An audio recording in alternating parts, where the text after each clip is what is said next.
다음 6번째 전동기 제어 보시겠습니다. 전동기라고 하는 것은 전기 에너지를 운동 에너지로 변환시켜주는 회전운동 액추에이터가 되겠습니다.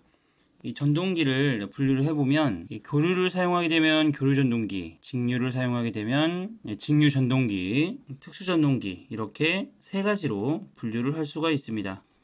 여기서 직류라고 하는 것은 항상 일정한 방향으로 흐르는 전류, DC죠, DC. 시간에 따라서 크기와 방향이 주기적으로 변하는 전류, 교류가 되겠습니다. 우리가 일반적으로 가정에서 사용하는 전기는 교류가 되겠고요. 단상 교류를 가정에서 사용을 합니다. 보통 220V를 사용을 하죠.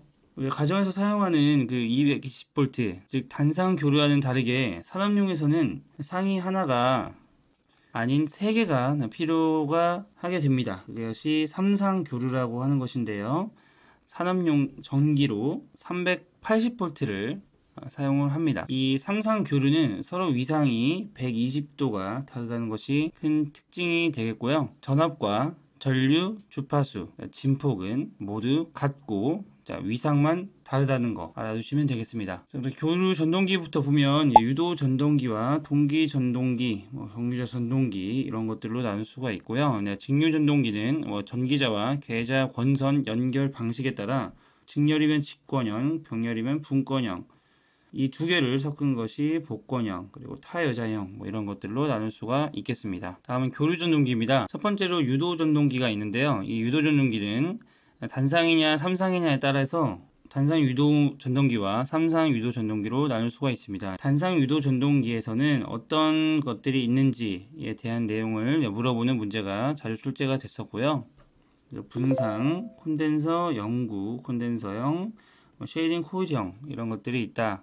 숙지해 주시면 되겠습니다. 유도전동기의 원리로는 어떤 것이 있는지 보겠습니다. 아라고의 원판이라는 것이 유도전동기의 원리인데요. 이 아라고의 원판이라고 하는 것은 알루미늄과 구리와 같은 이 비장 자성체로 만든 원판 위에서 자석을 시계 방향으로 회전시키게 되면 이 원판도 자석과 같은 방향으로 이렇게 회전을 하게 되는 그런 원리가 아라고의 원판이 되겠습니다. 이 아라고의 원판은 유도 전동기의 원리라는 거. 그리고 유도 전동기의 특징으로는 쉽게 전원을 얻을 수 있다고 하는 특징을 가지고 있고요. 구조가 간단하고 값이 싸고 튼튼하고 고장이 적습니다. 이것이 가장 큰 특징이 되겠습니다. 나머지 부분들도 짚고 넘어가시면 될 것 같고요. 다음은 동기 속도입니다. 동기 속도 구하는 공식 꼭 암기를 해 주셔야 되고요. 동기 속도 구하는 공식 NS는 이 극수분의 120 곱하기 전원 주파수가 되겠습니다. 다음은 슬립이라는 개념이 나오는데요. 이 슬립이라고 하는 것은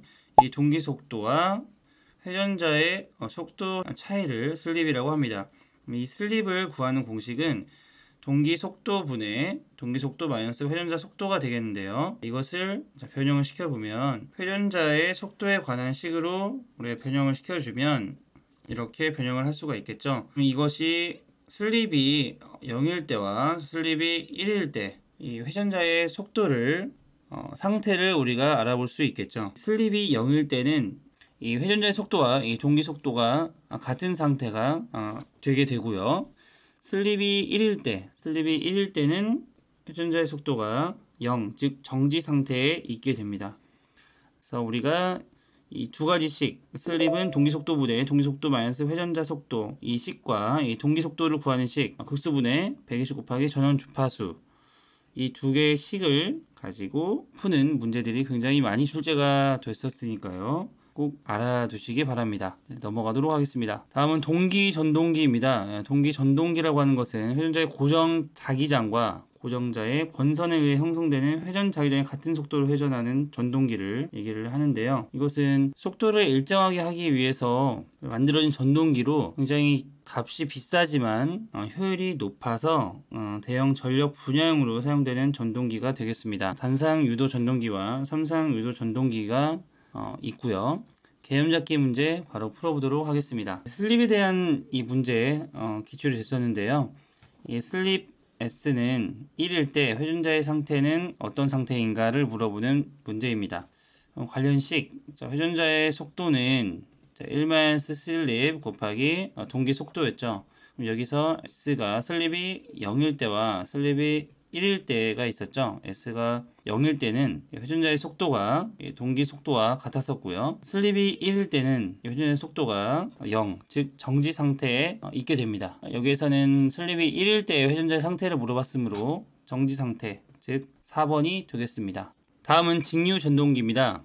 우선 직류 전동기를 분류를 할 때 권선에 전류를 공급하는 방법에 따라서 분류를 할 수가 있는데요. 타여자 전동기와 자여자 전동기로 분류를 할 수가 있습니다. 계좌 권선과 회전자 권선에 각기 다른 전원을 연결하는 전동기가 타여자 전동기가 되겠고요. 계좌 권선과 회전자 권선에 같은 전원을 연결하는 전동기가 자여자 전동기가 되겠습니다. 자여자 전동기에서는 이 전기자와 계좌 권선을 직렬로 접속을 하게 되면 직권 전동기가 되고요. 병렬로 접속을 했다. 분권 전동기가 있겠습니다. 분권과 직권의 두 계좌 권선을 감은 경우도 있는데요. 그것을 복권 전동기라고 합니다. 그래서 이렇게 분류하는 문제들 가끔 출제가 되니까요. 알아두시기 바랍니다. 다음은 직류 전동기 제어 방식입니다. 이 제어 방식, 어떤 제어 방식이 있는지를 물어보는 문제가 자주 출제가 됩니다. 저항 제어 방식, 계좌 제어 방식, 전압 제어 방식, 초퍼 제어 방식이 있고요. 이 제어 방식에 따라서 특징들이 있는데 이 특징만 잘 알아두시면 될 것 같습니다. 우선 키워드를 보시면 저항 제어 방식은 우선 저항값을 조정한다는 거죠. 저항값 조정해서 속도를 제어한다는 거. 계좌 제어 방식은 자기력의 세기를 조절한다는 거. 그리고 전압을 조절하는 것은 전압 제어 방식이겠죠.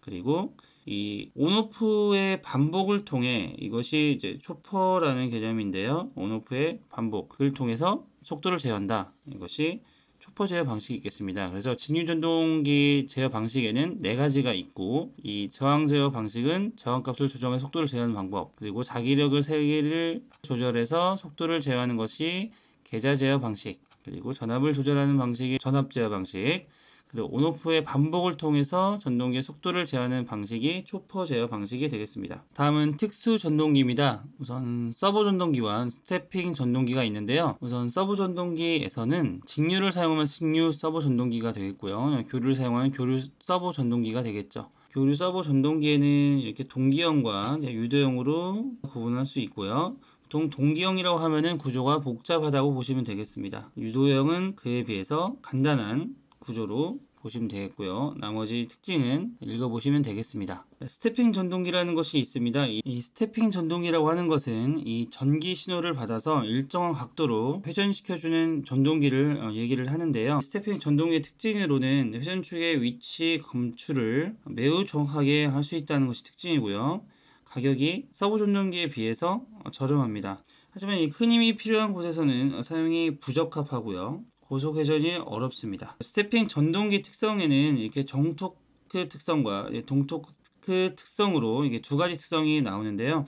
정토크 특성에는 홀딩 토크 그리고 디턴드 토크 이 2가지로 특징이 있습니다. 그리고 동토크 특성에는 폴인 토크 특성 그리고 탈출 토크 특성이 있는데요.